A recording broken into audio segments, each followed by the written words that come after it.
serta praktik non-akademik terbaik. IAS diinisiasi oleh para ahli di bidang lingkungan sosial dan studi keberlanjutan yang bertujuan untuk menciptakan iklim akademik yang lebih baik. Morality before knowledge. Kami percaya bahwa niat baik harus dilaksanakan sesuai dengan langkah-langkah yang benar, karena niat baik saja tidak cukup untuk membuatnya benar.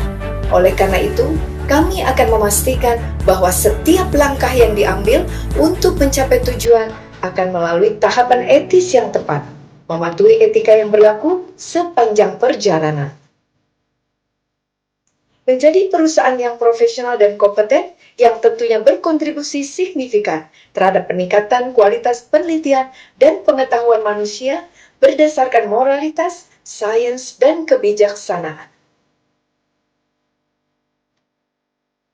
Menyediakan layanan akademik yang berkualitas, praktis, dan dapat diandalkan bagi komunitas ilmiah yang didukung oleh personel manajemen yang profesional dan berdedikasi. Mempromosikan budaya akademik yang lebih baik melalui standar publikasi ilmiah yang terjamin.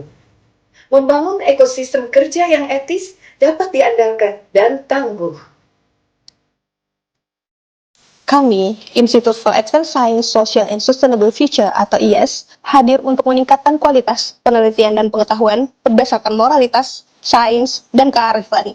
IS diprakarsai oleh para ahli lingkungan, sosial, dan studi berkelanjutan. Kami berkomitmen untuk mendorong keberlanjutan melalui karya ilmiah akademik.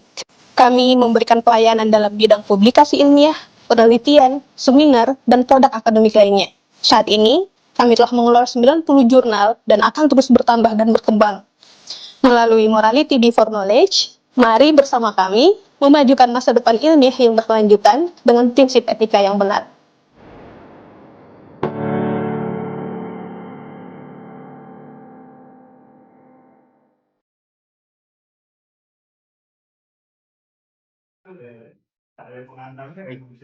Memasuki agenda utama yaitu sesi presentasi dari pembicara.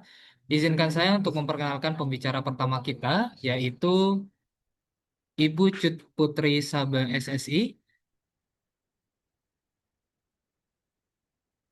Kalau misalkan nantinya kamu terima, Oke, kalau dipanggil Ibu mungkin agak ketuaan ya. Aku manggil Kak Saba aja mungkin ya. Jadi Kak Saba merupakan mahasiswa magister dari program ilmu kimia dari Universitas Pajajaran, di mana Kak Saba ini sendiri fokus penelitiannya pada metabolit sekunder dari fungsi endofit serta aktivitas sitosisnya itu terhadap sel kanker payudara. Kasaba juga memiliki ketertarikan pada penemuan senyawa alami dari tanaman tropis dan mikroorganisme untuk pengembangan terapi berbasis produk alam.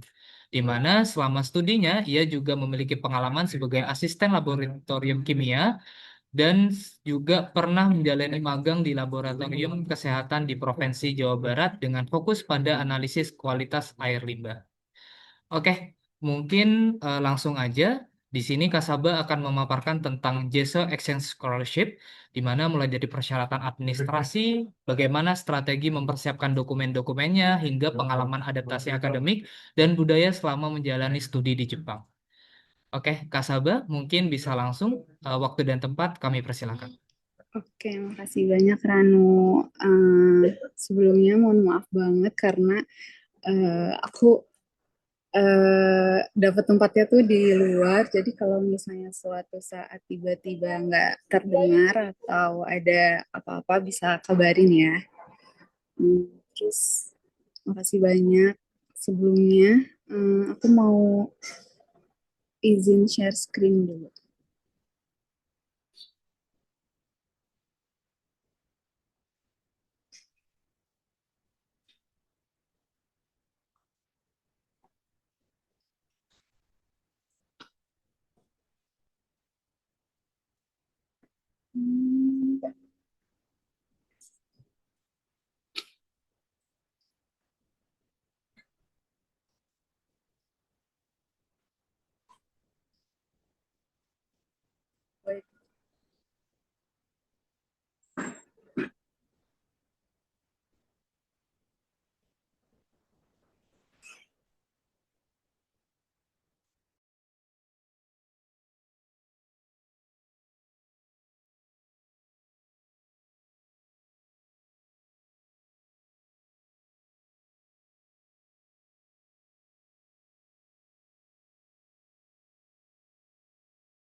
Kak Sabah mungkin ada kendala, mungkin bisa kita bantu. Iya, eh, tadi aku Ahmad udah ngirim ke Safeki. Valen PPT-nya, mungkin boleh dibantu di-share. Soalnya tadi Oke. agak...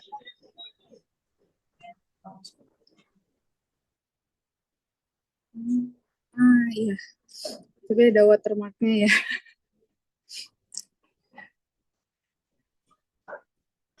Wait.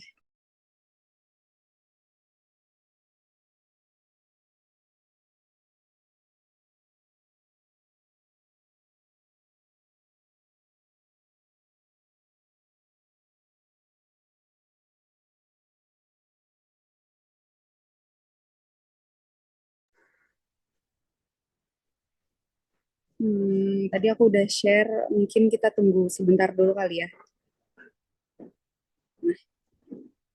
Oke, boleh Kak. Oke, sip. Oke, makasih banyak Valen. Sebelumnya mohon maaf ya, ada kendala teknis. Kita langsung aja. Eh, jadi kali ini kita bakal ngebahas From Indonesia to Japan, Tips How to Get JASO Exchange Scholarship. Boleh di next? Oke, jadi pada kesempatan kali ini aku akan menjelaskan tentang seputar JASO, mulai dari introduction, terus JASO itu apa, kemudian timeline di sini tuh maksudnya kayak tahapan dan apa aja sih yang dibutuhkan gitu ya untuk seleksinya. Kemudian spill ini adalah tips yang udah aku dan Ciko rangkum gitu ya, yang akan kita share ke teman-teman semua. Terus selanjutnya bakal ada live in Surwoka, alias sebenarnya apa aja sih yang udah dilakukan gitu ya selama exchange ini, kemudian tantangan apa yang kita hadapin, dan mungkin kita bakal berbagi, aku bakal berbagi tips untuk menghadapi tantangan tersebut gitu. Terus terakhir ada penutupan. Oke, boleh di next. Konnichiwa, sebelumnya kenalin lagi, nama aku Saba, aku alumni Sarjana Kimia Unpad, dan sekarang kesibukannya menjadi mahasiswa magister ilmu kimia Unpad juga, dan alhamdulillah tahun lalu itu di menjadi awardee JASO Scholarship 13 di Yamagata University dengan supervisornya Yoshihito Shiono Sensei, dengan topik risetnya isolasi senyawa bahan alam dari jamur endofit. Nah, sebelumnya mungkin aku bakal bahas lagi kali ya, walaupun tadi udah sempat dijelasin sama Ranu apa itu JASO. Jadi JASO atau Japan Student Services Organization ini tuh adalah mereka tuh bagian dari pemerintah Jepang yang menjadi source dari scholarship gitu ya, dan salah satu programnya mereka itu adalah si short term exchange ini. Kemudian yang perlu digarisbawahi itu adalah jadi scholarship ini tuh berlaku untuk universitas, aduh maaf ya kalau ada berisik, universitas yang sudah melakukan arrangement atau partnership dengan universitas yang ada di Jepang gitu. Mungkin nanti akan dijelaskan lebih lanjut oleh narasumber berikutnya kali ya. Aku ini sekilas aja. Terus benefit yang diperoleh itu ada monthly stipend, kemudian akomodasi berupa share house, kemudian ditawarkan juga research experience dan academic networking. Begitu. Boleh di next. Nah, kalau boleh cerita sedikit gitu ya, untuk tahapan seleksi itu ternyata setiap universitas itu agak berbeda gitu. Karena kalau misalnya buat aku yang kuliahnya saat ini di Unpad, jadi Unpad itu mengadakan yang namanya seleksi internal begitu. kalau misalnya di flashback itu tanggal 28 Maret tahun lalu mereka tuh mengumumkan di Instagram International Office Unpad bahwa ada program JASO ini, kemudian bagi mahasiswa yang ingin join gitu ya atau terlibat dalam program ini tuh perlu mengirimkan berbagai dokumen ke pihak IO-nya Unpad terlebih dahulu begitu. Adapun dokumen yang dibutuhkan itu aku tampilin juga di sini, ada statement letter, CV, kemudian English Proficiency Proof yang bisa berupa TOEFL atau IELTS gitu ya. Kemudian Japanese Proficiency Proof kalau misalnya kalian punya, kemudian pasport dan recommendation letter juga dan motivation letter. Yang dimana batas pengumpulannya itu waktu itu 8 April. Jadi sekitar seminggu lebih gitu ya, seminggu lebih setelah pengumuman official dari IO Unpad-nya. Terus boleh di next. Ini gambaran dulu ya, gambaran apa ya? Jadi kalian mungkin harapannya dengan aku menyampaikan ini kalian ada gambaran nih kayak ternyata timeline waktu untuk pendaftaran JASO itu seperti ini gitu ya. Nah, terus lanjut tanggal 8 itu adalah batas apply mahasiswa Unpad gitu ya ke international office-nya, dan di hari itu juga mereka tuh mengumumkan bahwa besokannya atau tanggal 9 April itu akan diadakan seleksi berupa interview di tingkat internal Unpad. Jadi aku tuh waktu itu seleksi sama pihak international office, terus nanti kita bakal bahas di slide selanjutnya gitu ya, apa sih yang ditanyain, terus kayak tips untuk menjawabnya seperti apa. Kemudian tanggal 10-nya kita langsung diumumkan hasil dari seleksi internal tersebut, di mana saat itu hasil dari seleksinya ada 22 nominees yang ini tuh eligible untuk apply atau submit ke JASO, dan alhamdulillah waktu itu aku salah satunya. Kemudian tanggal 11 April 2025 itu batas untuk apply ke JASO-nya, dan karena dokumen yang dibutuhkan untuk apply itu tidak terlalu berbeda gitu ya dengan yang aku submit untuk seleksi internal Unpad, jadi waktu itu alhamdulillahnya bisa terkejar gitu, bisa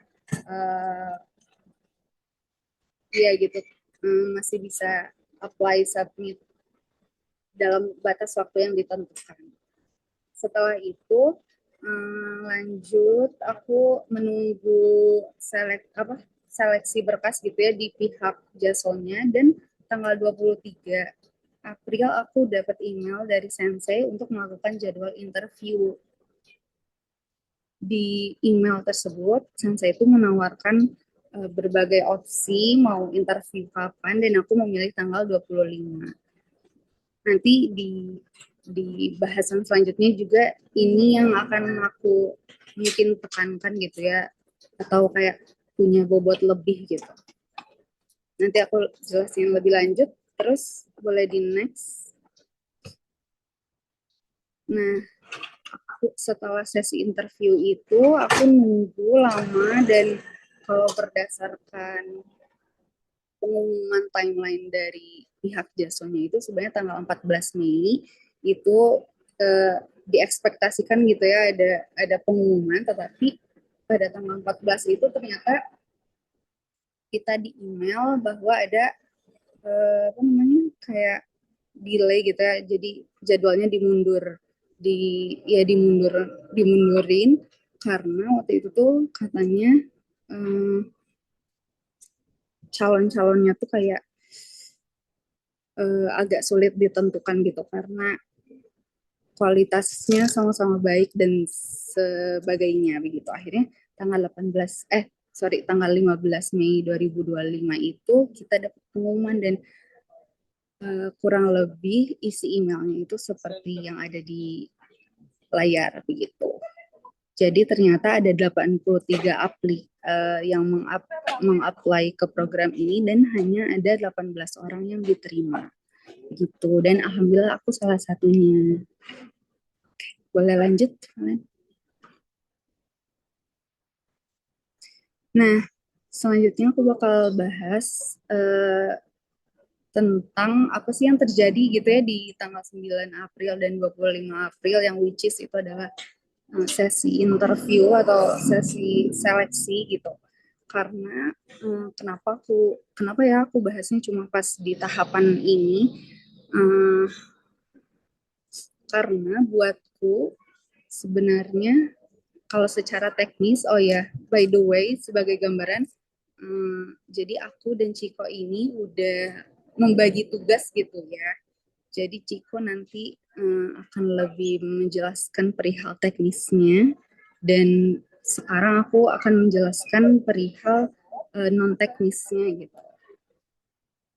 Nah, yang pengen waktu itu tuh sebelum kita membuat slide ini tuh aku sama Ciko tuh udah sempet ngobrol panjang lebar begitu ya. Kayak kita tuh sharing kayak kamu gimana waktu itu bisa sampai lolos JASO dan sebagainya, yang mungkin kalau dijadiin podcast itu bisa sampai 3 episode gitu ya, tapi akhirnya kita mencoba merangkum, dan mungkin ini yang bisa kita share ke teman-teman gitu ya. Nah, apa sih sebenarnya kayak yang menjadi bobot atau kerangka berpikir ketika kita tuh melakukan interview atau seleksi gitu. Nah, kalau dibuat ringkasan gitu ya, jadi di interview atau di proses seleksi, baik itu mungkin di pihak internal universitas maupun di tingkat jasonya, adalah mereka tuh pengen tahu tuh kita sekarang lagi sibuk apa. Terus kayak kalau di sini aku nulisnya reality check gitu ya, kayak kondisi kalian tuh lagi gimana sih sekarang gitu, dan apa tujuan atau goals kalian gitu. Dan mereka tuh sebenarnya kayak penasaran aja gitu di bagian hidup kalian gitu ya, si Jaso ini tuh ada di mana sih gitu. Kayak jadi kan kalau misalnya diibaratin hidup itu, waduh jadi berat ini ya, tapi ya kalau misalnya kita lihat gitu, hidup ini kan kayak kita tuh melakukan segala sesuatu untuk mendekatkan atau kayak mendekatkan gap antara reality kita dengan goals kita kan. Nah, mereka tuh penasaran aja gitu, si Jaso ini tuh kenapa sih jadi penting buat kalian, atau kenapa sih kalian tuh harus banget nih jadi awardee-nya Jaso gitu. Kayak apakah Jaso ini relevan dengan keadaan kalian saat ini, dan apakah itu relevan juga dengan goals yang akan kalian raih gitu ya. Mungkin nanti kalau kurang jelas bisa ditanyain lebih lanjut, cuma iya segitu dulu yang bisa aku sampaikan. Mungkin kita boleh next biar gak terlalu lama. Nah, ini mungkin bisa ngebantu teman-teman untuk jadi ada gambaran gitu sebenarnya emang apa sih yang ditanyain gitu. Kalau misalnya waktu di interview atau seleksi internal Unpad ini aku ditanyain kenapa mau join program ini, terus ini kan kayak why gitu, kalian mau membutuhkan program ini, kemudian apa ekspektasi di sini itu kan mungkin bisa kita artikan sebagai goals atau needs tadi gitu ya. Kemudian strategi untuk balancing antara akademik dan research-nya bagaimana, kayak kalian tuh kebayang gak sih dengan kondisi kalian saat ini dan goals kalian apa sih yang kalian lakukan terhadap itu gitu.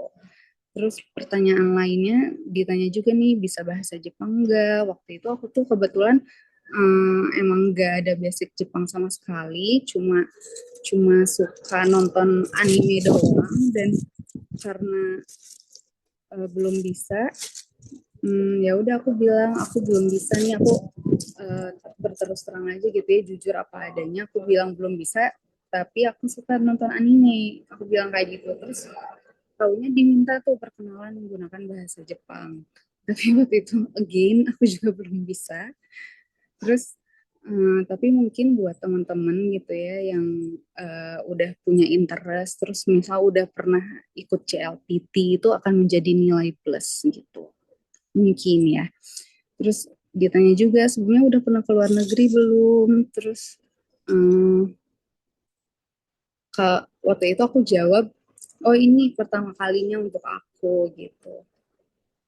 Cuma ya mungkin mereka ingin tahu aja gitu ya kondisi kita seperti apa gitu. Yang tadi reality check-nya. Kemudian kalau misalnya di tanggal 25 April waktu aku interview sama Sensei, jadi sebelumnya Sensei juga minta aku untuk memberikan penjelasan singkat sekitar 15 menit tentang research aku saat ini dan apa yang ingin aku lakukan gitu. Nanti kalau misalnya aku join di labnya beliau begitu. Waktu itu kalau boleh cerita, asalnya aku kepikiran untuk membuat suatu PPT gitu ya, tapi kebetulan kayak ada berbagai hal, tapi akhirnya aku nggak bisa bikin PPT. Akhirnya aku di hari H interview itu aku jelasin aja dengan penjelasan ya kayak gini gitu ya. Jadi kayak ngobrol sama Sensei. Terus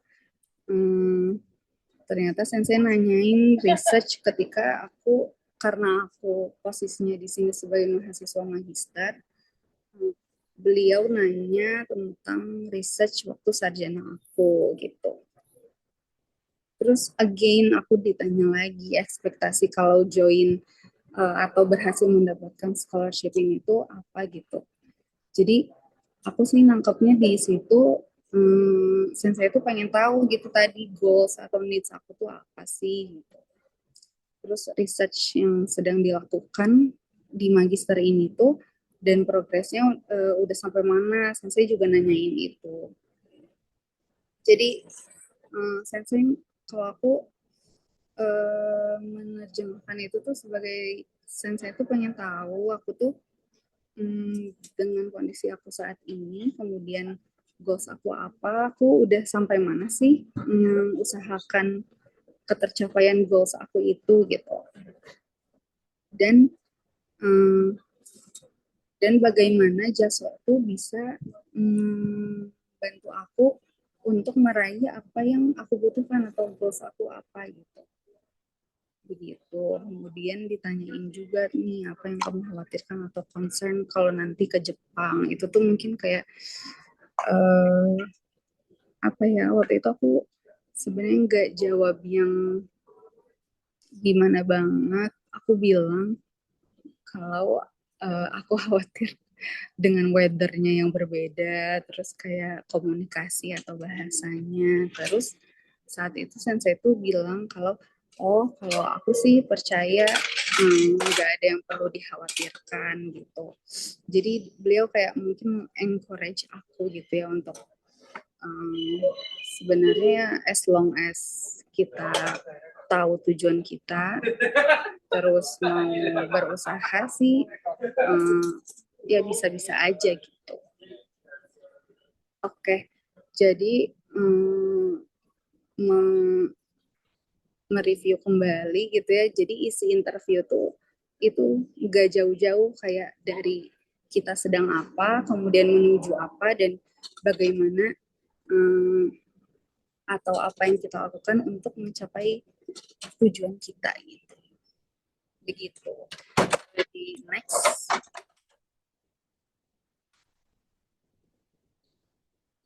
Nah, ini buat gambaran gitu ya, kehidupan di Suroka tuh gimana sih. Kebetulan karena kampus aku tuh di Yamagata University, ada di Suroka, dan mungkin kalau cerita tentang tantangannya gitu ya, dari yang pertama dari akademik atau budaya belajar itu, sebenarnya mereka tuh nggak jauh beda gitu ya sama kita, karena aku tuh melihat itu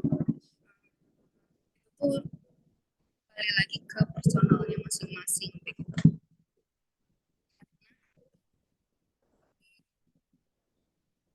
Kayak melihat berbagai macam tipe mahasiswa gitu, atau kayak tipe student gitu ya, dan aku lihat ternyata uh, budaya belajar atau budaya akademiknya itu nggak jauh beda nih sama mahasiswa-mahasiswa di Indonesia gitu.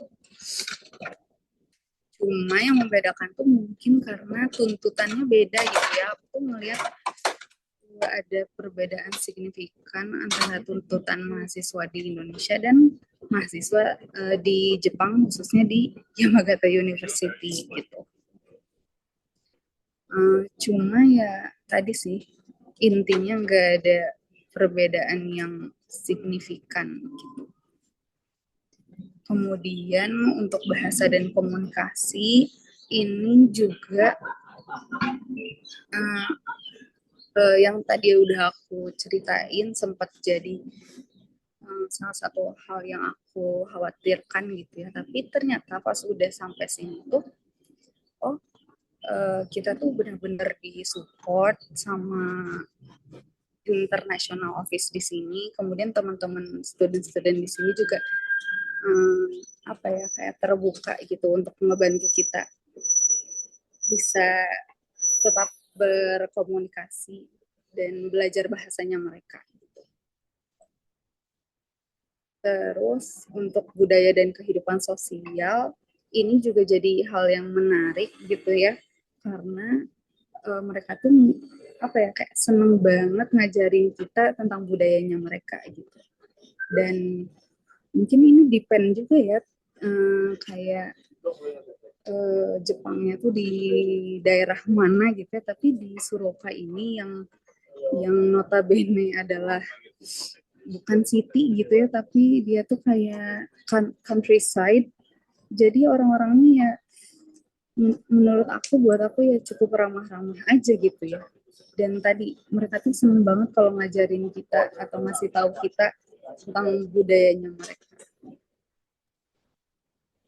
Terus untuk tantangan di manajemen waktu, keuangan, dan mental, ini tuh emang tantangan yang cukup berarti gitu ya. Tapi kalau misalnya kalian udah menyiapkan ini dengan memperbaiki atau kayak punya kerangka berpikir yang benar, ini tuh bisa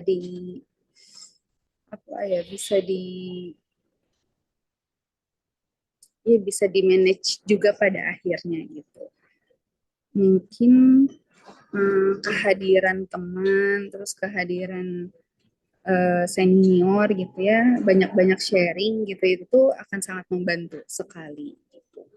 Jadi kuncinya untuk kalau dari aku sih, untuk menghadapi tantangan kehidupan di sini gitu ya, selama belajar di Jepang, itu adalah kitanya mau membuka diri untuk terus belajar, bertumbuh, dan berkembang. Gitu, boleh di next.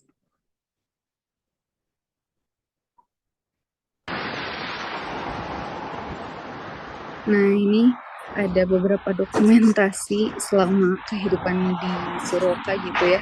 Dari mulai belajar, terus kenalan sama orang di sini, terus nge-lab, udah gitu ada kegiatan sama support yang ya pokoknya sama mahasiswa Jepangnya ada juga, sama mahasiswa Indonesia juga ada gitu ya. Terus aku ikut waktu itu datang ke matsuri atau festival gitu banyak banget deh pokoknya. Dan ya ini tuh sangat membuka mata aku gitu. Kayak oh ternyata nggak seburuk yang aku pikirkan. Dan ya ini balik lagi ke kitanya mau membuka diri sejauh apa gitu. Boleh di next. Ini juga masih sama kegiatan seputar kegiatan di Suruh. 句ですか？それともよくある7ってど Mungkin ういう nanti kalau ada yang これ mau で ditanyain tanya. これです。 Boleh di next. これこの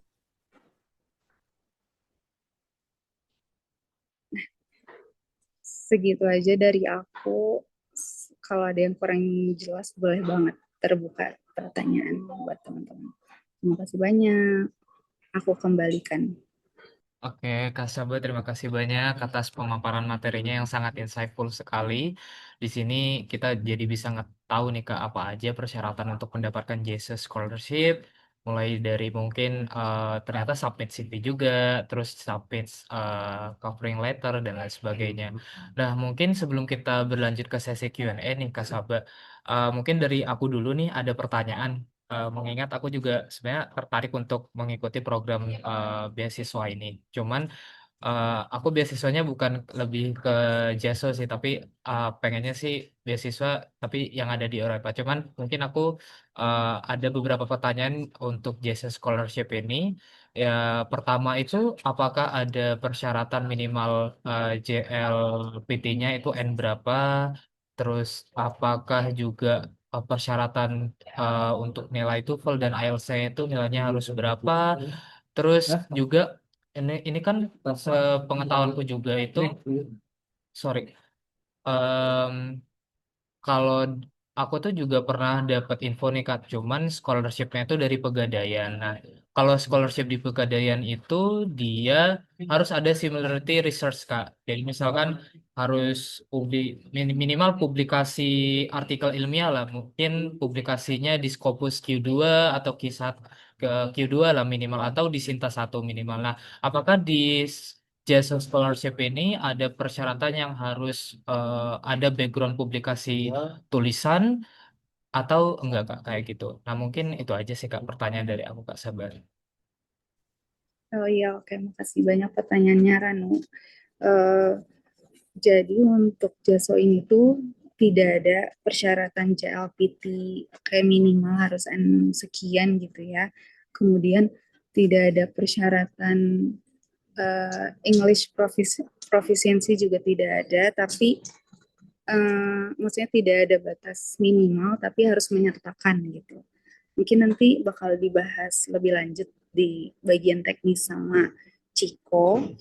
Terus selanjutnya itu tapi oh ya sama tapi mungkin kalau misalnya kalian punya tadi udah seperti yang aku jelasin sebelumnya, kalau misalnya kalian udah punya English or Japanese proficiency proof itu bakal menjadi nilai lebih gitu, nilai plus buat kalian. Terus pertanyaan berikutnya untuk masalah eh, kayak penelitian kita align gak sih sama iya gak sih gitu sama yang mereka tawarkan dan ada syarat publikasi dan segala macamnya gitu ya. Kalau di Jaso ini tuh nggak ada syarat publikasi atau ya yang jurnal atau semacamnya, tapi yang ke align ya lebih ke penelitian kita tuh align gak sih sama supervisor yang ada di sana gitu. Kayak aku kan sebenarnya dari fakultas MIPA dan di Yamagata University itu kan mereka dari Faculty of Agriculture ya. Jadi lebih ke pertanian, tapi karena topik risetnya itu align atau sama, jadi mungkin itu pertimbangan mereka juga untuk menerima aku walaupun bukan dari Fakultas Pertanian gitu. Semoga menjawab. Oke Kak Sabar, noted. mungkin kita bisa langsung buka aja untuk sesi Q&A, teman-teman. Bagi teman-teman yang ingin bertanya, bisa mengisi link Slido yang udah di-share sama kita di link Zoom, atau mungkin teman-teman bisa mengaktifkan fitur raise hand jika ada pertanyaan. Kak Valen, mungkin bisa dibantu untuk share link Slido-nya, ditampilkan.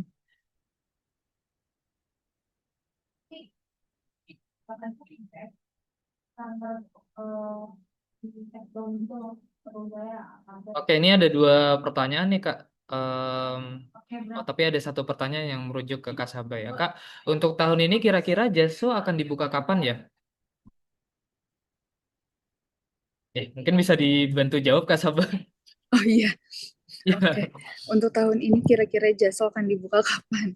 Hmm. Sebelumnya aku juga bukan orang dalam ya, jadi Oh, aku oke. kurang tahu. Tapi Hmm. berdasarkan timeline sebelumnya itu mungkin akan dekat-dekat ini kali ya.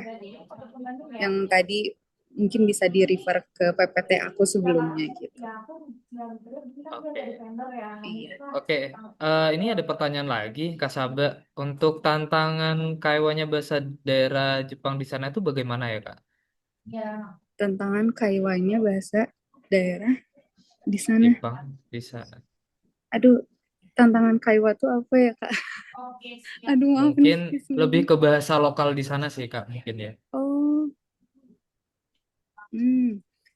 Ada nggak bahasa. bahas kalau kalau di kita tuh kan ada Madura, ada bahasa Jawa Ah, dan iya. itu kan cukup different ya sama bahasa Indonesia ya untuk nah, ada nggak bahasa lokal yang ada di daerah kakak itu yang mungkin susah untuk kakak pahami atau susah untuk beradaptasi gitu Kak? Sebelumnya aku kan basic Japanese-nya tuh bener-bener basic banget gitu ya. Bahkan aku tuh kayak baru belajar dari Duolingo waktu itu 3 bulan sebelum nyampe sini, maksudnya nyampe Jepang gitu. Terus kalau misalnya menurutku tuh kayak bahasa Jepang tuh lebih lebih universal gitu ya, maksudnya jadi mereka tuh nggak ada yang eh, aku kurang tahu sih ya mungkin, tapi mereka masih memakai bahasa Jepang yang umum digunakan gitu lah intinya. Terus walaupun aku juga kalau di sini untuk komunikasi lebih banyak menggunakan bahasa Inggris sih. Tetapi kalau misalnya ada kayak keluar gitu ya, ke minimarket dan segala macamnya, aku pakai bahasa Jepang yang basic aja gitu. Gitu. Semoga menjawab ya pertanyaannya. Ya, oke, Sabka.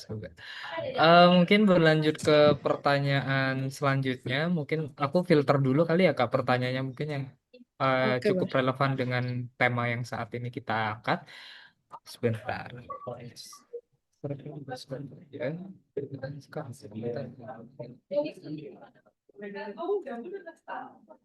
Oke, ini mungkin ada 1 pertanyaan Kak yang cukup relate.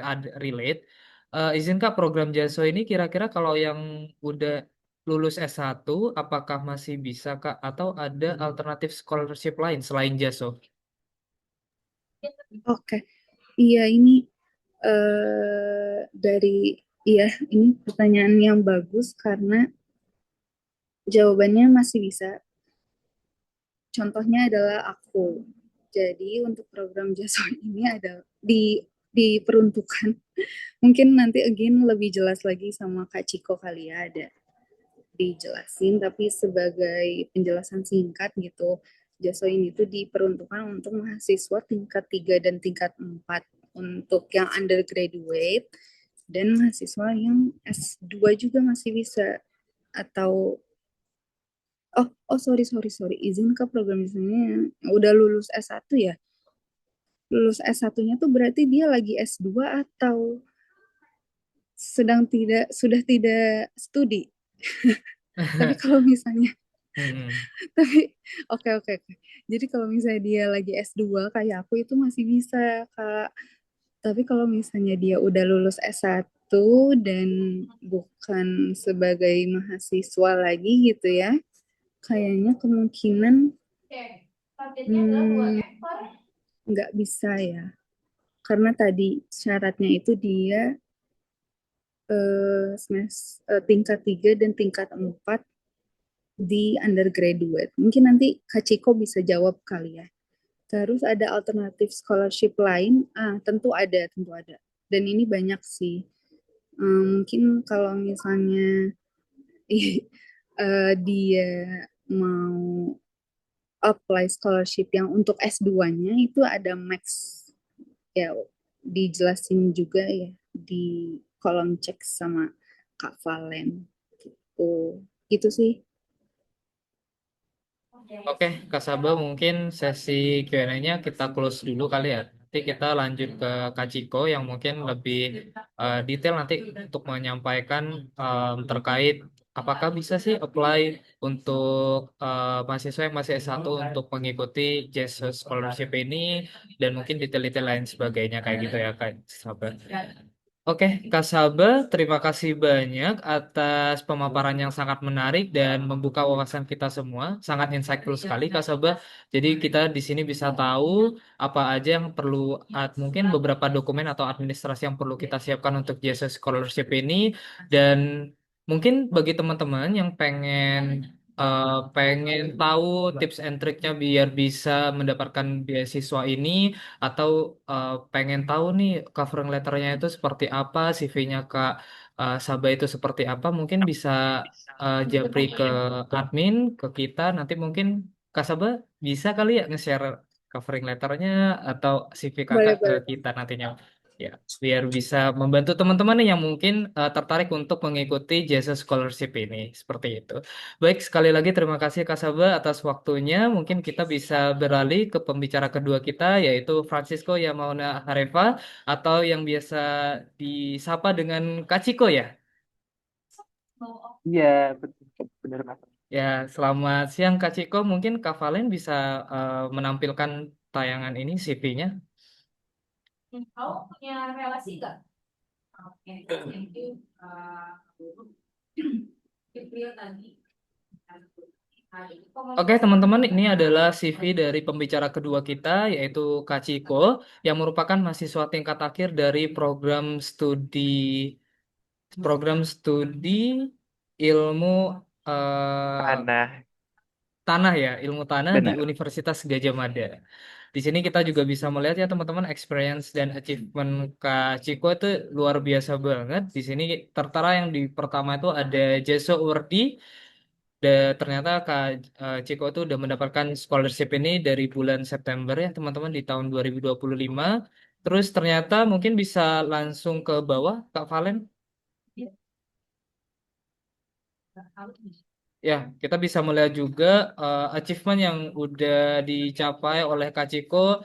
Ternyata em, sering ya ikut kompetisi kayak scientific writing competition, juara satu di Filmi Tanas juga juara dua, ada juga juara satu vokal group competition. Nah, ternyata Kak Ciko ini juga aktif mengikuti perlombaan-perlombaan.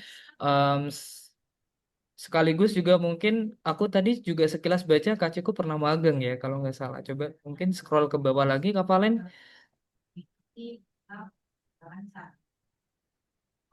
Oke, juga aktif organisasi, ternyata Head of Fine Art Division, Kak Ciko, luar biasa sekali untuk CV-nya ini teman-teman, di mana Kak Ciko itu sendiri memiliki pengalaman dalam penelitian di bidang ilmu tanah, khususnya terkait dinamika karbon dan nitrogen serta pengolahan lahan. Correct me if I'm wrong ya, Kak Ciko. Terus juga Kak Ciko ini juga sedang mengikuti program pertukaran dan riset ya di Yamagata University di Jepang di mana saat ini juga Kak Ciko selain aktif dalam penelitian, Kak Ciko juga dulu pernah juga aktif dalam kegiatan organisasi, pengabdian masyarakat, serta berbagai kompetisi akademik di tingkat nasional. Oke, sama seperti Kasaba sebelumnya, mungkin di sini Kak Ciko juga akan berbagi pengalamannya teman-teman terkait JSO Exchange Scholarship. Namun dari perspektif teman-teman bachelor degree atau S1 ya Kak Ciko, di mana di sini juga Kak Ciko akan membahas mengenai bagaimana strategi dalam mempersiapkan diri sejak masa perkuliahan untuk mendapatkan jasa scholarship ini teman-teman. Mungkin langsung aja waktu dan tempat kami persilakan Kak Ciko. Ya, terima kasih banyak Mas Rano. Saya izin share screen dulu ya. Iya.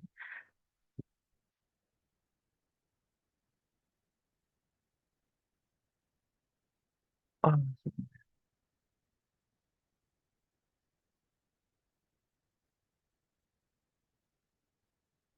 izin bertanya dulu, apakah slide-nya sudah ready?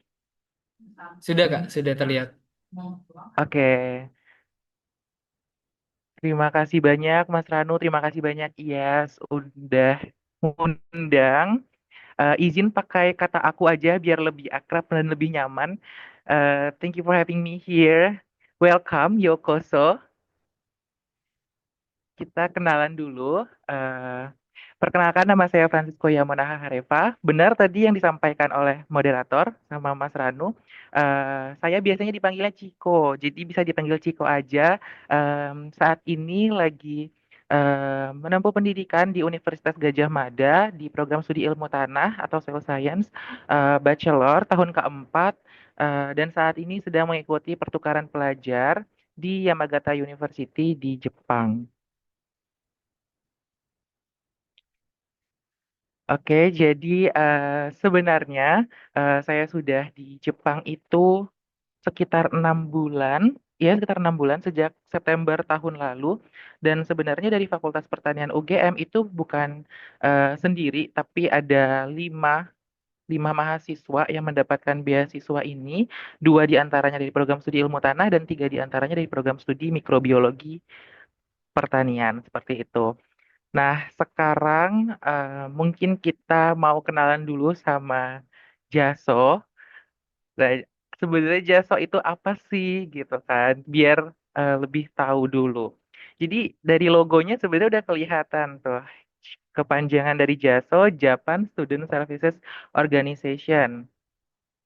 Kalau misalnya kita lihat dari websitenya, em, dikatakan bahwa JASO adalah lembaga independen administratif yang dikelola oleh Kementerian Pendidikan, Kebudayaan, Olahraga, Sains, dan Teknologi Jepang. Jadi beasiswa JASO ini itu diberinya oleh pemerintah Jepang seperti itu. Dan JASO berfungsi sebagai pusat informasi studi ke luar negeri untuk mahasiswa Jepang maupun internasional serta memberi bimbingan dan dukungan kepada mahasiswa melalui program beasiswa maupun program dukungan lainnya. Jadi memang JASO aktif untuk memberikan beasiswa teman-teman. Nah, di sini aku mau kasih saran, teman-teman kalau mau tahu JASO lebih lanjut itu bisa kunjungi websitenya langsung yang ada di pojok kanan bawah jaso.or.id. Terus bisa juga ke Instagramnya Jaso karena Instagramnya Jaso Indonesia tuh aktif, super aktif. Tiap hari ada story, ada informasi terbaru. Jadi silakan kunjungi aja. Nah, Jaso itu ada kantor perwakilan Jepangnya, termasuk di Indonesia. Jadi bersyukur sekali kita karena untuk dapat beasiswa Jaso ini udah ada kantor perwakilan Indonesianya. Jadi banyak info yang udah disajikan dalam bahasa Indonesia. Pastinya lebih mudah untuk dipahami seperti itu.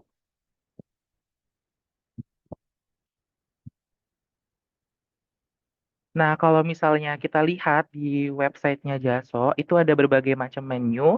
Salah satunya yang ditunjuk di sini, short term program. Nah, inilah yang sedang aku ikuti sama Teh Saba juga, narasumber sebelumnya, short term program seperti itu.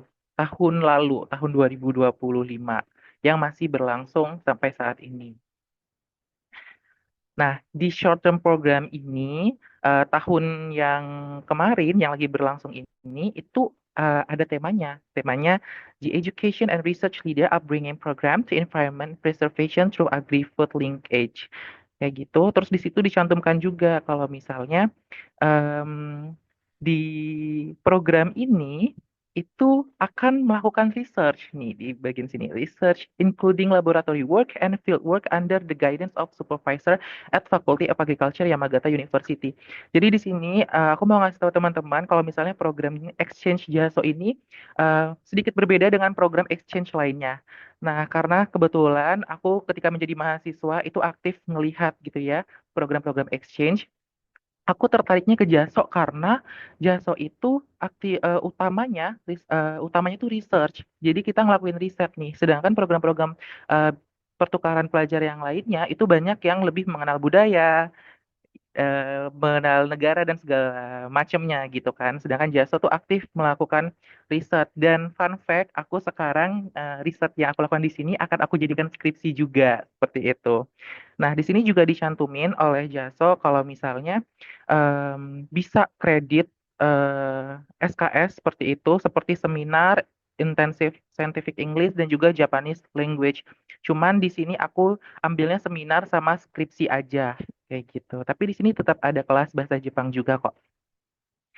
Itu nanti gampang, tinggal diurus aja ke pihak akademik fakultas, pasti akan dibantu untuk proses rekognisi SKS-nya. Jadi tenang aja, 1 tahun kegiatan yang akan dilakukan di sini itu akan berarti karena bisa sekalian skripsi kayak gitu, nggak buang-buang waktu sama sekali. Di sini ada foto yang aku cantumin. Ini foto aku bareng supervisorku, terus juga bareng teman-teman lab aku di sini. Nah, itu kalau misalnya teman-teman lihat ya, lagi ngelakuin kegiatan lapangan tapi bersihin salju karena kebetulan di tempat aku student exchange itu ada apa ya, saljunya tebel banget. Jadi bisa nutupin glass house, nutupin rumah kaca. Jadi kita harus remove kayak gitu. Oke, next.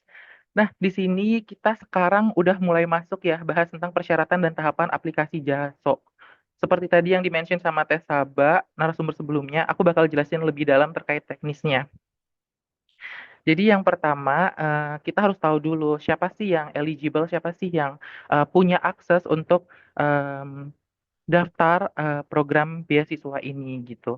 Nah, di sini aku nulisnya masih kurang lengkap cuman UGM sama Unpad. Sebenarnya ada juga univ lain yang eh, bisa untuk mendaftar program JASO ini. Tapi untuk mahasiswa bachelor, mahasiswa undergraduate kayak aku, S1, itu ada syaratnya kalau tidak salah minimal tahun ketiga baru bisa ngikutin. Kenapa? Karena program ini kan untuk riset ya. Jadi mungkin mereka akan lebih apa ya, lebih yakin, lebih mau menerima mahasiswa yang udah memasuki tahun ketiga. Kemudian untuk yang S2, untuk yang udah masuk ke graduate, itu kalau setahu setahu aku em, tidak ada batasan tahun keberapa. Tahun pertama setahu aku udah bisa mengikuti program ini dan bisa ambil kelas juga di sini, kelas dan riset. Nah, ini aku sekarang udah masuk ke timeline ya, teman-teman.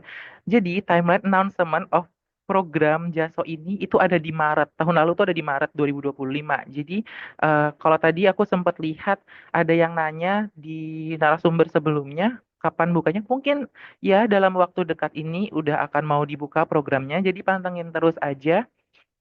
Atau kalau misalnya apa nggak mau mantengin website Jaso, coba follow Instagram aku, nanti aku upload di story. Terus itu announcement-nya di Maret 2025. Kemudian kita dikasih kesempatan untuk menyiapkan berbagai macam dokumen untuk application. Dan itu batas pengumpulannya sampai 11 April. Nah, apa aja sih yang perlu disiapkan dokumennya selain niat dan juga restu orang tua ya, kayak gitu. Sebentar. Nah, ini dia. Jadi yang pertama yang perlu kita lakukan adalah ngisi form. Jadi mereka akan memberikan form, terus kita isi. Aku kebetulan masih punya linknya, jadi sempat screenshot. Jadi teman-teman yang sekarang tertarik daftar programnya boleh screenshot slide ini, karena ini bakal penting banget. Yang pertama passport name, jadi nama kita, terus gender, umur, tanggal lahir, terus juga kapan terakhir lulus. Kalau kalau misalnya bachelor, berarti lulus SMA. Kapan terakhir kali lulus SMA, terus atau pertama kali masuk kuliah kayak gitu. Terus dari universitas mana aja. Nah, di sini ada 5 universitas. Universitas Gadjah Mada, Universitas Pajajaran, Chiang Mai University, Universitas Muhammadiyah Yogyakarta, dan juga Universitas Muhammadiyah Malang. Kalau yang Chiang Mai University, CMU itu dari Thailand ya, teman-teman. Terus juga ngisi lagi di tingkatan berapa. Waktu itu tahun lalu aku udah memasuki tahun keempat kuliah karena memasuki semester 7, jadi aku ngisinya undergraduate 4. Terus isi dari fakultas mana aja. Nah, untuk program yang JASO yang ke Yamagata University itu yang bisa apply itu dari Fakultas Agriculture, Agricultural Technology, Forestry, Mathematics, and Natural Sciences. Yang Mathematics and Natural Sciences itu bisa juga dari Fakultas Biologi, itu setahu aku bisa. Karena award di tahun lalu itu ada yang dari Fakultas Biologi, seperti itu. Untuk teman-teman yang dari di luar fakultas itu dan di luar universitas yang ada di sini, mungkin saran dari aku pantengin aja website dari JASO, karena JASO tuh nggak cuma ke Yamagata University yang Fakultas Pertanian aja, tapi ada juga ke yang universitas lainnya. Kemarin aku sempat cek. Nah, teman-teman boleh cek aja di sana apakah ada yang align dengan fakultas teman-teman, seperti itu. Terus yang ke-11 kita ngisi reason to select the supervisor. Jadi seperti yang aku katakan tadi, di sini kan kita akan melakukan riset nih. Nah, risetnya itu akan dibawahi oleh profesor yang ada di Universitas Yamagata yang ada di Jepang. Terus kita bisa pilih supervisornya siapa, kemudian mengisi alasan kenapa kita mau kenapa kita mau bekerja riset di bawah bimbingan supervisor tersebut. Nanti aku bakalan tampilin siapa-siapa aja supervisor yang bisa kita pilih. Seperti itu. Nah, kemudian kita ngisi email address dan juga phone number at home country. Ya, seperti biasa. Nah, di sini aku kasih note bagian reason to select the supervisor itu sangat krusial, jadi persiapkanlah dengan baik. Kenapa aku bisa ngasih note seperti ini? Karena di berikutnya itu kan nanti ada tahapan interview. Aku ingat banget pada waktu tahun lalu ketika aku ngelakuin interview, ternyata supervisor yang aku pilih itu beliau sangat concern terhadap reason yang aku isi dan beliau banyak menanyakan bagian reason itu ke aku. Jadi hati-hati banget pada saat mengisi reason. Dan aku rasa bukan cuma JASO, tapi program beasiswa lainnya dengan skema yang mirip pasti sama, pasti seperti itu.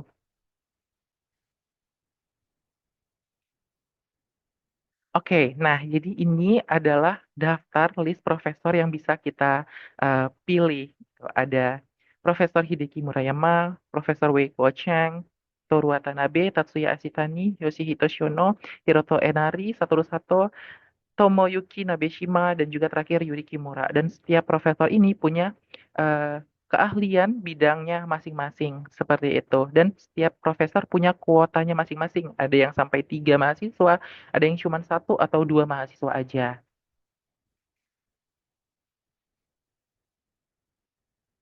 Nah, di sini aku bakal kasih tips memilih supervisor. Yang pertama, pastikan memilih supervisor yang align dengan program studi di universitas asalnya. Misalnya, kalau aku kan dari program studi ilmu tanah UGM nih, jadi supervisor yang menurut aku align itu ada Profesor Wei Kuo Cheng dengan Research Field Plant Nutrition and Soil Science, kemudian ada Profesor Satoru Sato dengan Research Field Agricultural Ecology, seperti itu. Bisa nggak kalau misalnya kita pilih supervisor yang lainnya, misalnya? Bisa aja, nggak ada larangan. Ini hanya tips dari aku aja untuk memperbesar peluang keterimanya. Tapi aku punya teman yang keterima, walaupun dari ilmu tanah, tapi keterima di bidang lain. Itu juga ada seperti itu. Terus yang kedua, membaca paper atau artikel ilmiah dari supervisor yang ditawarkan. Jadi ya kita bisa sebelum apa ya memutuskan memilih supervisor siapa, kita bisa cari aja di Google, ketik aja nama supervisor kita yang mau kita ajukan, terus ketik, biasanya muncul tuh paper-papernya banyak.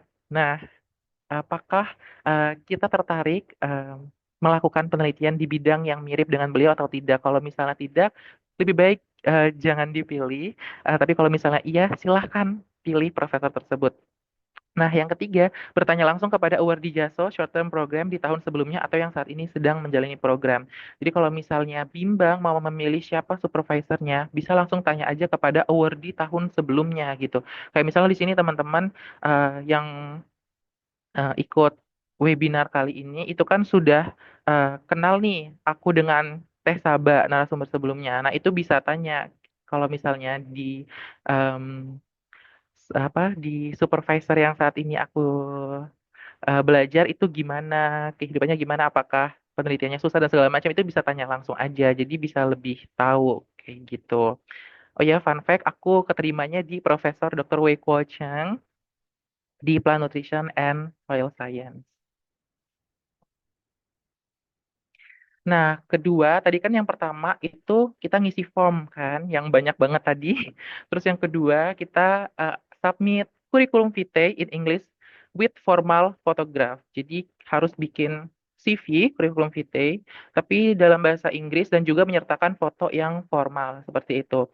Nah, sebenarnya benar kata Mas Ranu tadi, kalau misalnya aku selama jadi mahasiswa banyak mengikuti kegiatan, dan aku nggak mencantumkan semuanya di CV aku, teman-teman. Tapi aku cantumin yang menurut aku strong, yang menurut aku menarik, terus jadinya CV-nya itu lebih singkat dan singkat, padat, terus juga berbobot gitu. Nggak yang too much. Kira-kira seperti itu. Tapi aku rasa teman-teman semua yang ada di sini pasti punya CV yang lebih bagus lah daripada punya aku. Ini aku cuman kasih cuplikan sedikit saja. Terus yang ketiga itu kita perlu nyiapin grade transcript of university. Jadi transkrip selama kuliah, tapi dalam bahasa Inggris. Nah, catatan untuk yang master, untuk yang S2, itu harus nyertain juga transkrip selama S1-nya. Seperti itu. Jadi yang S1 terus juga siapin yang S2-nya. Tapi kalau kayak aku yang bachelor, yang S1, ya siapin yang 7 semester atau 6 semester aja. Kayak gitu. Nah, sebenarnya bisa aja untuk nyiapin dokumennya ke lembaga translate yang udah sah, yang udah resmi. Tapi fun fact, aku bisa minta tolong dari pihak fakultas. Jadi pada waktu itu lebih baik untuk minta tolong pihak fakultas untuk mengeluarkan transkrip kuliahku dalam bahasa Inggris seperti itu. Terus yang keempat, kita harus siapin recommendation letter. Bisa dari supervisor di universitas asal, bisa juga dari dekan fakultas. Nah, pada waktu itu aku minta dari dekan fakultas. Kemudian yang kelima, pledge. Pledge itu semacam sumpah. Jadi nanti Jaso, kalau misalnya teman-teman daftar, Jaso bakal ngasih teman-teman seperti file yang isinya itu pledge. Terus kita harus baca, cermati, kemudian sign, tanda tangan, seperti itu. Nah, timeline berikutnya, di antara 14 April sampai 6 Mei, itu ada interview. Dan menurut aku, dan Tesaba juga, dan aku rasa teman-teman award di jasa lainnya juga sepakat bahwa di tahapan interview ini adalah tahapan paling krusial. Disinilah momen penentu apakah kita akan keterima atau tidak gitu. Karena interview ini dilakukan langsung oleh supervisor yang kita ajukan. Pada waktu itu aku mengajukannya Profesor Wei Guoqiang. Jadi Profesor Wei Guoqiang langsung email aku, langsung menawarkan hari dan jam di mana kita bisa melakukan interview seperti itu lewat Zoom. Dan pastinya dilakukan dalam bahasa Inggris seperti itu. Terus di 7 Mei 2025 itu pengumuman, dan benar tadi yang diceritain Teteh Sabah, karena pada waktu itu banyak sekali aplikannya, jadi sempat diundur 1 hari. Cerita sedikit, pada waktu itu saya kira saya tidak diterima ya, karena tulisannya sorry, subjek email yang masuk. Tapi ternyata sorry karena pengumumannya diundur keesokan harinya, kemudian ketika di 8 Mei, pas dibuka ternyata keterima. Yeay. Kemudian 8 Mei sampai 31 Juli itu persiapan visa dan juga tiket keberangkatan. Jadi untuk tahapan persiapan dokumennya kira-kira seperti itu, teman-teman. Nah, di early September itu sampai di Jepang, kemudian pertengahan September sampai tahun berikutnya melakukan studi di Fakultas Pertanian Yamagata University, Fukuoka, Japan. Di sini aku udah bikin tips untuk interview. Yang pertama, membuat daftar pertanyaan yang kemungkinan akan ditanyakan oleh supervisor. Jadi pertanyaannya kira-kira apa aja ya, waktu itu. Terus jangan lupa buat juga kira-kira jawaban yang baiknya seperti apa.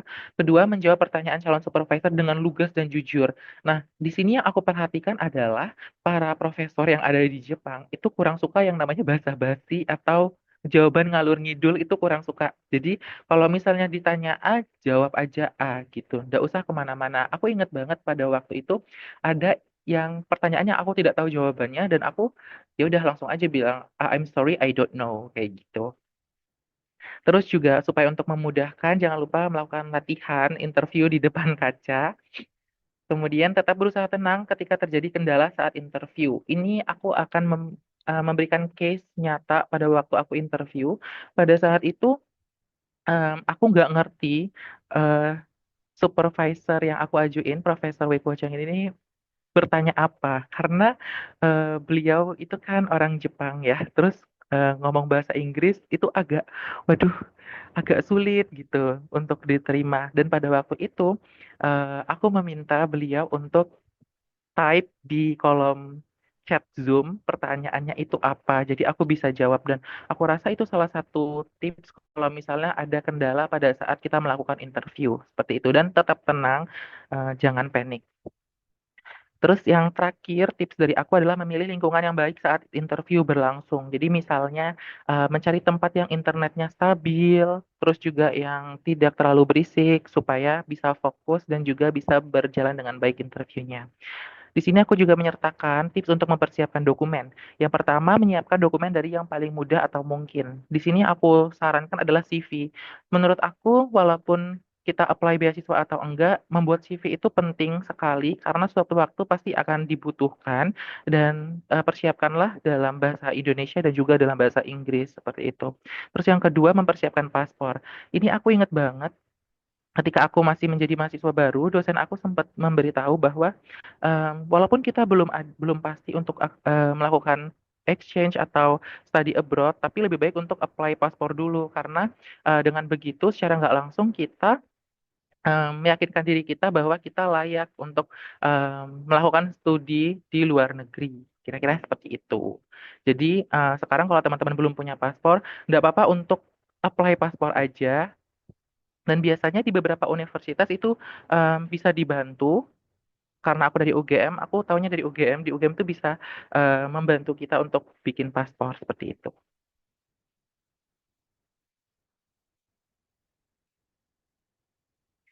Sekarang kita masuk di Live in Japan as Research Exchange Student. Nah, ini salah satu meme yang sering lewat ya di sosial media aku. My family thinks I do, what my host family thinks I do, what my friend thinks I do, gitu. Tapi realitasnya ternyata sebagai exchange student ya kita ngelakuin semuanya gitu. Kita makan enak, kita jalan-jalan, kita belajar, punya relasi internasional seperti itu. Sangat happy sekali. Kemudian, nah ini adalah lab partner di labnya Profesor Wei Kuo Chang. Ini adalah teman-teman yang apa ya, yang membantu kita pada saat melakukan penelitian seperti itu. Dan di sini juga ada dalam berbagai negara gitu, ada dari Afrika juga, ada dari Korea, China, dan pastinya Jepang ya. Ini ada Mbak Valen, kebetulan Mbak Valen, iya itu ada satu lab bersama aku di sini, senior aku lagi ambil master di sini. Nah, ini aku mau share tantangan aku ketika ada di sini itu adalah aku sulit banget memahami sebenarnya supervisor aku di sini seperti itu.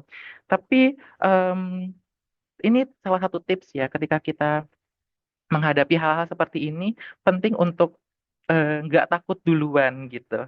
Jadi ketika aku mengalami kendala analisis, misalnya di sini aku langsung chat profesor aku gitu, kayak konfirmasi, ini gimana ya, apakah aku bisa ngelakuin analisis berikutnya atau enggak kayak gitu. Dan pasti profesor atau supervisor kita pasti bakal ngebantu kok, nggak bakal diem aja kayak gitu. Jadi nggak usah takut duluan, nggak usah cemas duluan terkait kendala bahasa pasti ada solusinya. Intinya tenang dulu aja seperti itu.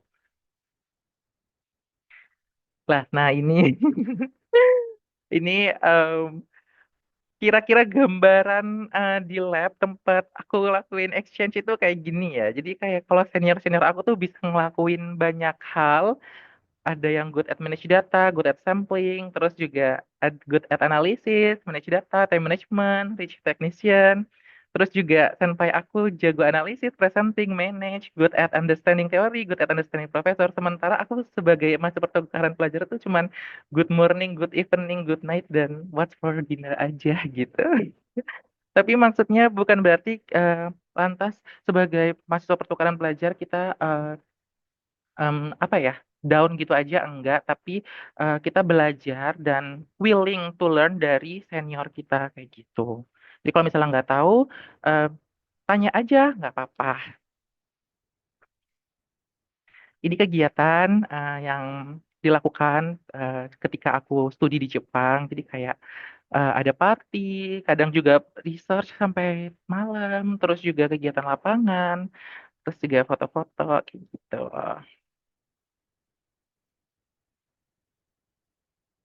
Terus juga sebagai mahasiswa internasional di sini ada berbagai apa ya, acara-acara internasional kayak misalnya dalam waktu dekat terakhir kemarin itu ada Christmas. Terus aku juga join di gereja yang ada di Jepang, terus juga ikut teaching assistant, ngajar anak-anak SD yang ada di sini kayak gitu. Terus juga ikut program pemerintah yang di sebelah kanan yang masak-masak itu program pemerintah bareng ibu-ibu lokal, itu seru banget. Eh, apa ya, recommended lah ya untuk diikuti kayak gitu. Terus juga di sini itu ada PPI, Persatuan Pelajar Indonesia di Jepang. Jadi kita bakal kenal dengan semua orang Indonesia yang ada di Jepang kayak gitu. Jadi happy aja punya banyak relasi dari berbagai daerah, terus juga dari berbagai universitas, terus juga bisa saling sharing latar belakangnya. Terus juga, nah ini em, salah satu keuntungan ya, bisa jalan-jalan gitu di Jepang. Kalau aku sendiri biasanya ambil waktu di weekend kayak gitu dan menyisihkan sebagian uang beasiswa yang diberikan pemerintah Jepang untuk jalan-jalan kayak gitu. Terus juga kalau ada event, ya udah diambil aja gitu, tidak perlu takut, tidak perlu ragu-ragu, malu-malu gitu. Oke, arigato gozaimasu. Sekian presentasi dari saya. Malu bertanya sesat di Jepang ya. Jadi kalau ada yang ditanya silahkan tanya aja.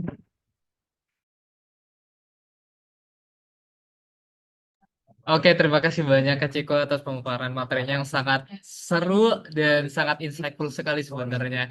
Di sini Kak Ciko aku juga baru tahu ya ternyata Kak Ciko itu satu tim sama Kak Valen ya selama ini. Pantesan Iya, dari benar. tadi aku ngeliat di di screeningnya Kak Valen itu eh, penuh banget dan seru banget nih kelihatannya. Kapan Iya, ya? benar Mas Rano. Satu tim. Kita tiap hari di lab yang sama. Oke, oke, oke, Kak Ciko. Mungkin ini ya, Kak Ciko. Aku mungkin sebelum kita buka sesi Q&A, mungkin aku ada beberapa pertanyaan karena berhubung Kak Ciko ini ikut yang untuk bachelor untuk S1. Pertanyaan pertamaku ini adalah apakah gimana sih untuk transfer SKS-nya itu kan berhubung kan Kak Ciko ini kan 1 tahun ya di Jepang ya, otomatis kan 2 semester di sana. Nah, untuk transfer SKS-nya itu seperti apa? Terus mungkin yang kedua itu adalah apakah penelitian yang Kak Ciko lakukan di situ itu nggak bisa langsung terkonvert ke skripsi di sana? Itu seperti, nah itu mungkin yang kedua yang Kak Ciko. Terus yang ke mungkin dua pertanyaan itu dulu Kak Ciko. Nanti pertanyaan selanjutnya mungkin menyusul Kak Ciko. Oke, terima kasih Mas Rano untuk pertanyaannya. Yang pertama, caranya itu adalah aku konsul dengan pembimbing akademik aku yang ada di UGM. Jadi memang pada saat daftar pun udah memberikan informasi gitu bahwa ibu saya mau ikut program ini seperti itu. Menurut ibu bagaimana? Nah pada waktu itu, nah puji Tuhannya kebetulan DPA saya, dosen pembimbing akademik saya itu juga sebelumnya ikut program pertukaran pelajar juga ketika mahasiswa, terus juga lulusan dari luar negeri. Jadi sangat apa ya, sangat mengerti permasalahan yang saya alami terkait dengan tukar SKS kredit semester seperti itu. Jadi waktu itu dibantu, terus dihubungin pihak fakultas, dan ternyata Yamagata University ya, yang ada di Jepang itu udah punya list-list yang bisa apa ya istilahnya direkognisi gitu SKS-nya. Dan pada waktu itu ada seminar-seminar sama skripsi. Nah, karena kebetulan aku udah 111 SKS pada waktu itu, jadi udah banyak, tinggal dikit aja. Sorry, udah 131. Jadi waktu itu sebenarnya syarat kelulusannya tinggal skripsi sama seminar aja. Jadi beliau sangat mendukung. Jadi sekarang kalau teknisnya gimana, em, bikin ikut KRS-an tapi terpisah.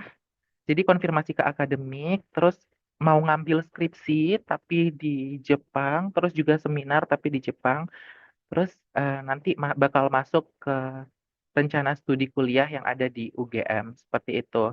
Terus yang pertanyaan kedua, oh yang riset. Jadi ketika sampai di Jepang, diskusi sama profesor, itu aku langsung bilang ke profesor, saya mau penelitian saya dijadikan skripsi saya, kayak gitu. Terus beliau juga oke bisa seperti itu. Jadi em, tinggal komunikasi aja antar universitas antara Yamagata University dengan UGM. Terus jadinya bisa buat dijadikan skripsi kayak gitu. Oke, Kak Ciko mungkin ada satu pertanyaan terakhir dari aku. Ini kan dia program eh JESO Scholarship ini dia itu kan 1 tahun ya. Nah, sebenarnya karena programnya 1 tahun, sebelumnya aku mikirnya mungkin mirip ISMA kali ya. Tapi ISMA tuh kan dia programnya cuma selama 6 bulan dan output yang mereka hasilkan kan sebenarnya nggak ada ya kalau ISMA. Nah, aku mikirnya itu JESO tuh sebenarnya mirip-mirip dengan program KKI ke KKI itu kelas khusus internasional yang ada di UI. Nah, cuman bedanya itu kalau di KKI nantinya mereka setelah menyelesaikan studi di luar negeri selama 1 tahun, yaitu nanti bakal mendapatkan degree juga. Jadi eh, degree yang dia dapatkan tuh double. Nah, apakah Kak Ciko itu karena programnya 1 tahun di Jepang, Kak Ciko tuh nanti akan mendapatkan double degree. Yang satu di Yamagata, satunya di UGM. Itu mungkin sih, Kak. Nah,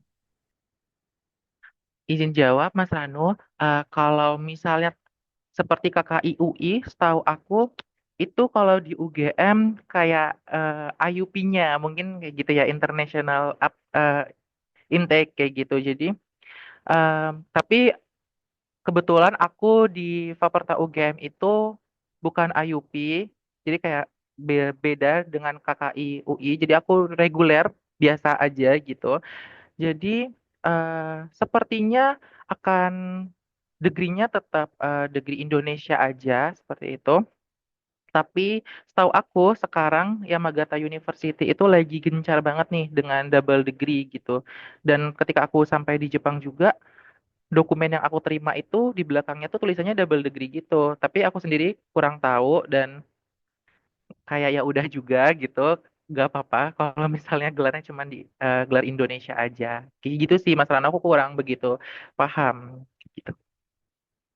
Oke, Kak Ciko, mungkin langsung aja ya kita masuk ke sesi Q&A. Bagi teman-teman yang misalkan ingin mengajukan pertanyaan, silakan bisa langsung isi di link Slido, atau mungkin teman-teman bisa mengaktifkan fitur raise hand. Oke, Kak Valen mungkin bisa dibantu. Oke, ini udah ditayangin juga link Slido-nya. Sebentar di sini agak kurang kondusif ya, bentar aja. Oke, mungkin dimulai dari pertanyaan pertama. Apakah bisa kalau kampusnya belum ada koneksi ke kampus Jepang atau Jasonya, Kak Ciko? Oke, aku izin jawab dari yang aku tahu, sepengetahuan aku aja. Em, Sepertinya kalau misalnya belum ada koneksi, university to university ya istilahnya, kalau yang dimaksud penanya, itu sepertinya kalau yang program seperti aku belum bisa gitu. Biasanya kalau riset dan segala macamnya itu udah ada kerjasama tuh university to university. Makanya tadi universitas yang ditawarkan itu masih terbatas. Tapi nggak menutup kemungkinan. Jadi bisa aja coba hubungin Jaso Indonesia kayak yang udah aku jelasin di awal tadi. Di kantor Jaso Indonesianya, apakah bisa atau tidak? Karena setahu aku dari story Instagram mereka itu banyak banget program Jaso yang mereka tawarkan kayak gitu. Jadi mungkin aja bisa gitu. Oke, Kak Ciko, mungkin bisa menjawab ya teman-teman. Next question, mungkin Kak, beasiswa ini untuk jurusan kesehatan atau jurusan tertentu, atau hanya terfokus pada jurusan agriculture? Apakah universitasnya itu ditentuin dari beasiswa JASO atau kita memilih, Kak? Dan untuk syarat D4, itu kan persyaratannya itu kan apakah S1 atau juga terbuka nih Kak untuk diploma kayak gitu Kak Ciko. Oke, izin jawab. Untuk yang program short term, yang spesifik JASO short term, itu setahu aku S1, terus juga dari fakultas yang agrokompleks. Jadi pertanian, kehutanan, eh, teknologi pertanian, terus juga FMIPA biasanya, kimia sama biologi. Tapi setahu aku untuk program JASO yang selain short term yang kayak aku itu juga ada juga kok yang lainnya. Jadi coba dicek aja, siapa tahu em, kalian penanya bisa capable, bisa eligible untuk mengikuti program exchange JASO kayak gitu. Banyak, banyak banget. Kunjungi saja websitenya. Oke, oke Kak Valen mungkin bisa scroll ke bawah lagi, kan ada pertanyaan yang agak relate. Kalau yang English, TOEFL, oh ya ini untuk S1 apakah perlu juga Kak untuk mencantumkan TOEFL? Nah, untuk yang S1, em, bersyukurnya tidak ada. Yang penting syaratnya bisa berkomunikasi dalam bahasa Inggris aja. Seperti itu. Oke Kak Ciko, mungkin bisa scroll ke bawah Kak Valen. Mungkin ada pertanyaan yang cukup relevan lagi. Tiba-tiba nggak tuh ngetek Oke, mungkin udah nggak ada lagi ya pertanyaannya ya. Oke, Kak Ciko, Kak Sabah, mungkin untuk sesi Q&A pada sesi webinar siang sore ya, sekarang udah masuk jam sore di Indonesia, sore hari ini kita cukupkan. Terima kasih banyak Kak Sabah, Kak Ciko atas pemaparan materi yang sangat insightful sekali, atas pemaparan yang sangat seru sekali. Berhubung karena kita Gen Z ya, jadi pemaparan materinya ini emang nggak terlalu kaku-kaku banget dan cukup enjoyable untuk kita tonton sebenarnya, Kak Ciko, Kak Sabah. Semoga teman-teman yang mengikuti webinar pada siang hari ini bisa bisa apa ya, bisa teredukasi, bisa tahu apa aja yang perlu dipersiapkan untuk mengikuti JSS Scholarship ini, dan semoga teman-teman ketika mendengar pemaparan materi dari Kak Ciko, dari Kak Sabah, itu teman-teman bisa mempersiapkan sejak ini. Oke, Kak Ciko, Kak Sabah, mungkin sebelum aku tutup sesi webinar pada siang sore hari ini, mungkin ada yang ingin Kak Sabah sampaikan sebelum aku lempar ke Kak Ciko. Untuk teman-teman nih yang mungkin excited untuk ikut Jasa Exchange Scholarship ini. Kak Sabah? Sepertinya lagi di luar, di Ciko aja. Oke, Kak Ciko mungkin ada yang ingin disampaikan kepada teman-teman yang sekarang lagi mempersiapkan diri nih mungkin untuk mendaftar Jasa Exchange Scholarship ini. Kak Ciko. Oke. Untuk teman-teman yang lagi mempersiapkan JASO Exchange Scholarship atau mungkin skema program beasiswa yang lainnya, exchange yang lainnya, semangat. Yang terpenting melangkah dulu, jangan takut dulu. Ya, itu sih menurut aku yang terpenting, dan persiapkan diri kalian sesegera mungkin seperti yang udah tadi aku sampaikan. Dan oh iya, karena ini bulan Ramadan, selamat menjalankan ibadah puasa teman-teman. Semoga em, kuat sampai tamat ya. Bentar lagi Lebaran. Excited banget walaupun saya Kristen. Ya itu aja. Terima kasih banyak Mas Ranu. Terima kasih semuanya. Oke, oke, terima kasih banyak Kak Ciko. Terima kasih banyak Kak Ciko, Kak Sabah. Oke, terima kasih atas pertanyaan dari teman-teman semua. Saya rasa udah cukup untuk diskusi pertama hingga diskusi kedua. Teman-teman peserta webinar, terasa kita sudah sampai di penghujung acara. Sekali lagi kami ucapkan terima kasih kepada narasumber yang luar biasa, kepada Kak Sabah dan kepada Kak Ciko atas ilmu dan wawasan yang telah dibagikan. Terima kasih juga kepada seluruh peserta yang telah bergabung dan aktif berkontribusi. Jangan lupa untuk terus mengikuti akun media sosial kami agar tidak ketinggalan event menarik lainnya, yaitu di Instagram, yaitu